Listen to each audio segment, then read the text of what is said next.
Hello, everyone. I know it's a bit dark, but I'm just sitting here and for like the third night in a row, kind of thinking and going over things that have happened um, since the 1st of October. And I know that there is a lesson in all of this. And those lessons can be multi-layered, multi-dimensional, and exist in one realm, more than one realm at a time. And how we choose to respond to those lessons can really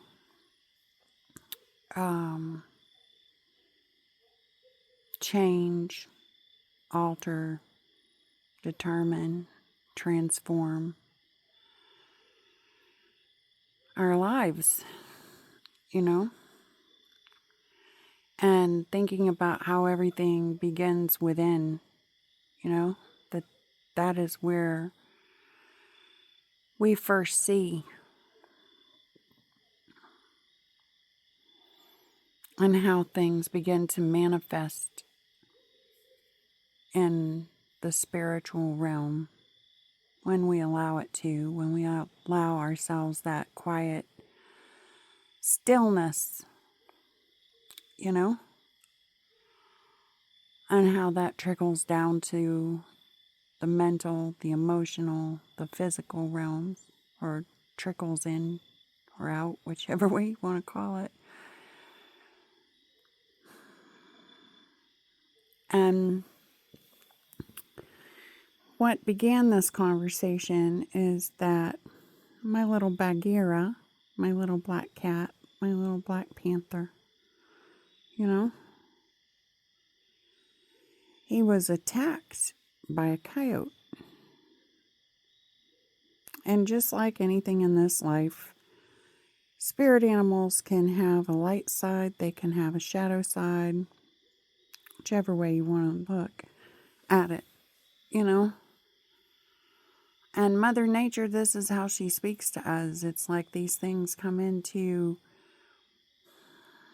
a sort of physical being to bring us the messages of the lessons that are to come. And sometimes it feels like those things have already happened.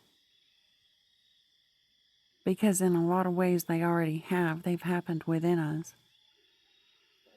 So by the time they show up on our doorstep, all the work internally has been done to create that experience.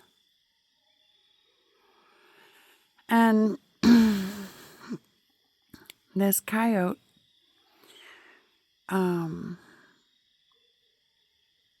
he got a good taste of Bagheera. But when he dropped him, Bagheera chased him. Funny. I've had a lot of astral travels with this little cat. Actually, it's the first time ever I have astral traveled so clearly in all my life. So vividly.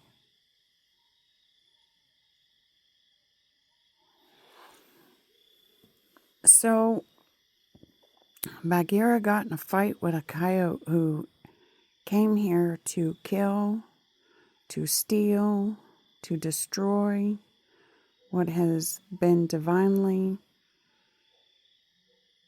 ordained, anointed, given, whichever way.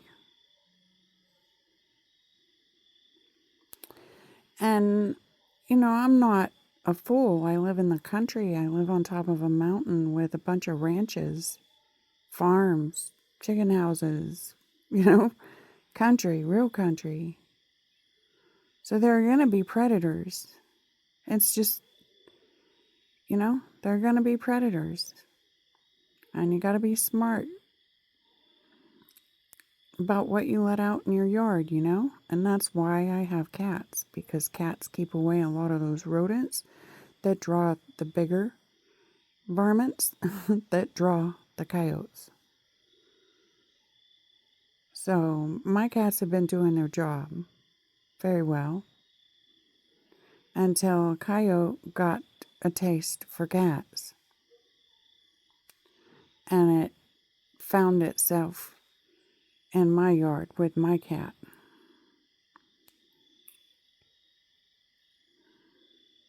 Which means it had to go through someone very close to me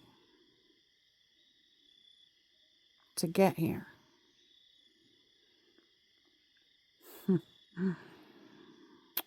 Thing is that coyote didn't expect that that cat was gonna attack back.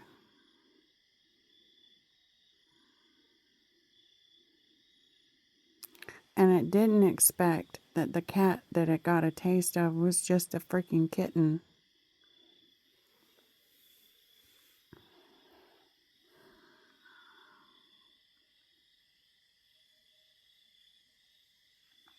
Or that I know where these coyotes go.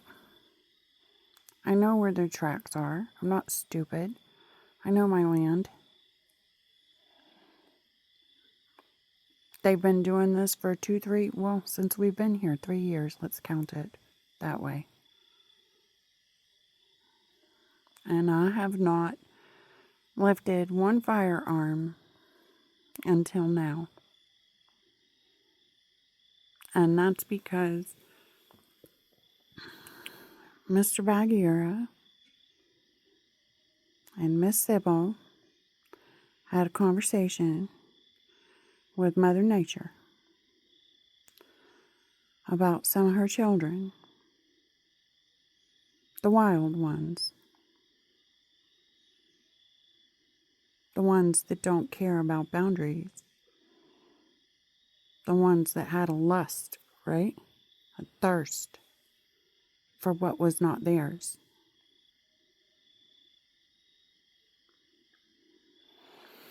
Now, after dealing with the hospital and bringing Bagheera home, I sat right out here in Bagheera's chair. And I looked around and I thought, my God, what a beautiful view.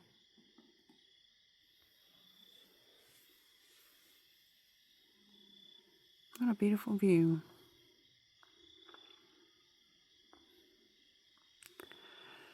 And it was sitting right here in this chair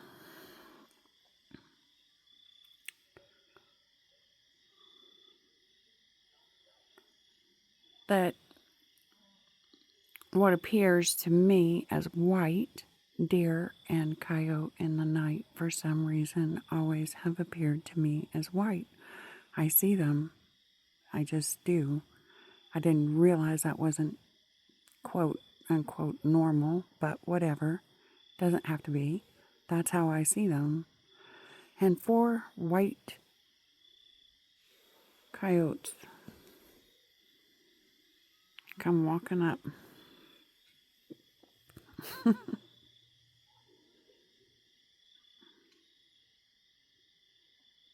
Now, I don't have anything that can really produce a kill shot unless it's something up close and something I can, aim at, which, you use what you have, right? We're told all the time that we have all the resources that we need. Everything that we need is at our disposal. Now, I've gone through and used every resource that I have. And now it showed up on my doorstep physically.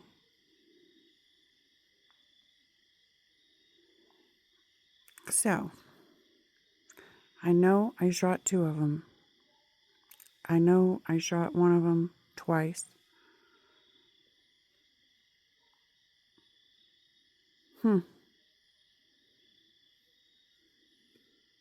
Thing is a coyote will typically come looking for a missing mate, and they were definitely on the hunt. They hunt in pairs. They always go in a straight line. They just beeline it.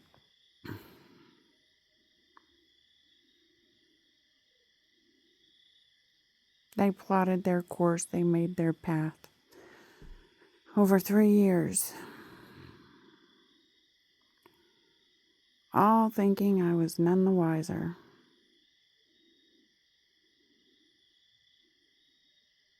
I don't know.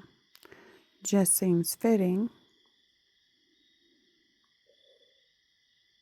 that I do what nature calls me to do. You know? I don't like it. I'm not going to eat it. The only use it's going to have is to call in the buzzards and send a message to the rest of the pack. But I guess sometimes that's just what you got to do.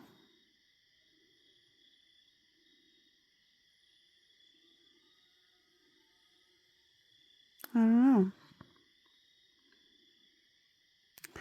But I do know that you'd probably all be really interested in how this all began.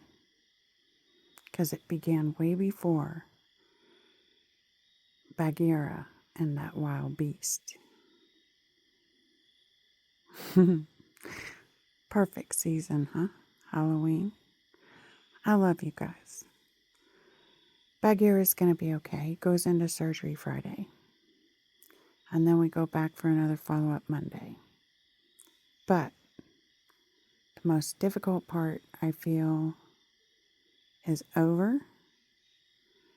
Because when the coyote got him, he got his lower abdomen and came within a hair of opening him up. So Bagheera has definitely earned his spot at the top of the totem pole, and has been through a rough time. But according to the veterinarian, I think the worst of it is over. They're going to close him up about 80%, they said. Leave some of it open to drain. See how he does on Monday.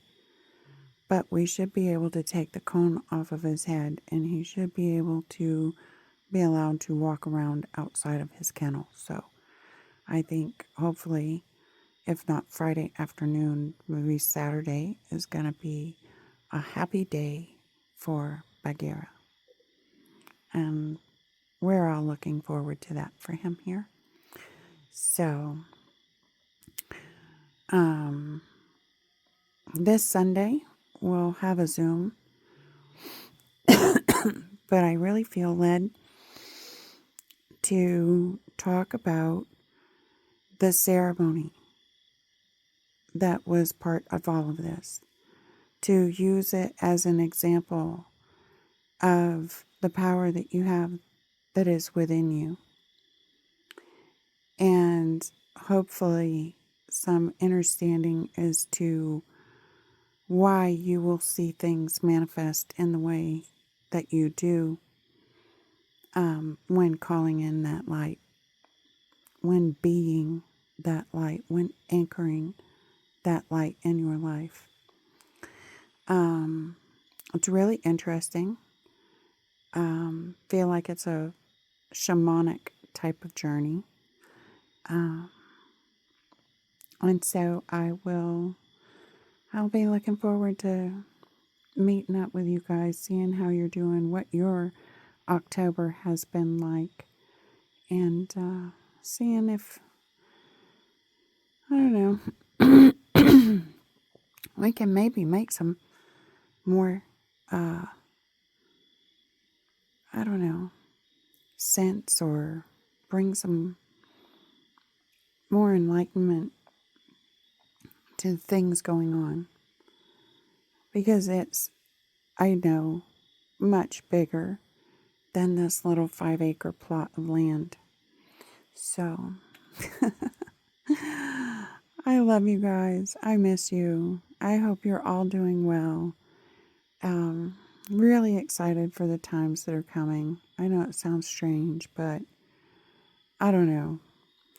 It's all good. It's always all good. So, I'll talk to you later.